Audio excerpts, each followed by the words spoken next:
හිතන විදිය වෙනස් කරගන්න ඕන. දැන් හිතන විදිය වෙනස් කරගෙන මෙතන ආවේ නේද? ආයි මොනවද කියන්නේ? හරි. ඔය දන්නවා මේ ලෝකයේ තරන්නේ අභීතතම ගැහැණිය.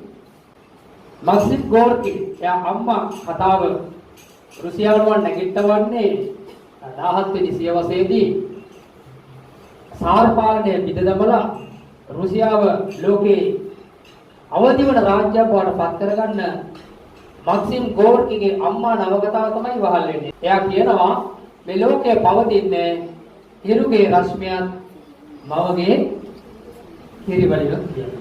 එතකොට අන්න එහෙම අභීත කාන්තාවක්. හැබැයි තවම අපේ කාන්තාව ලංකාවේ මේ ශක්තිය නඳුරගෙන නැහැ.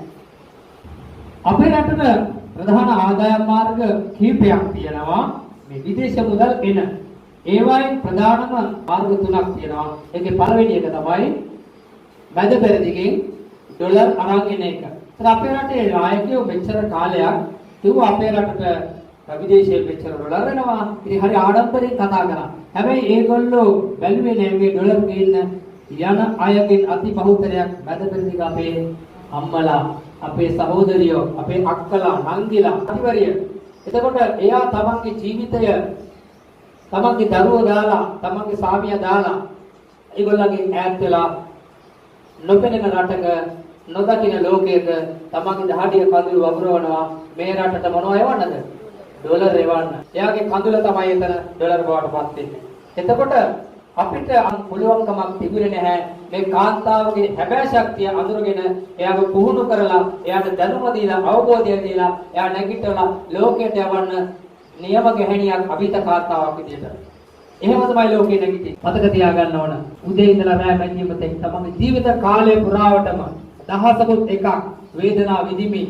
හැබැයි ඒක ප්‍රකාශ කරන්නේ නැතුව ඒ දරා ගැනීම ඒක මම හිතන්නේ වැරදිලා හරි පිරිමියෙකුට ඒ රාජකාරිය ආව නම් මම හිතන්නේ දිවියාන කරගෙන. එහෙම නේද? දරා ගැනීම අතේ ලෝකේ දෙවැත්තම ඒ ශක්තිය දෙන්නේ කාන්තාව සතුයි. ඔබට පාරන වගකීමක් මෙන්න මේ හැකියාව, මේ විභවතාවය, මේ ශක්තිය අඳුරගෙන ඒ පරිවිඩය සමාජයට අරගෙන ගියලා ඒගොල්ලෝ එකතු කරගන්න ඕන අපේ මේ වෑයම සාක්ෂාත් කරගන්න. පුළුවන් ද ගැහණියක ලෝක වෙනස් කරන්න? මොකද හිතන්නේ? පුළුවන් කියන අත උසන් බලන්න.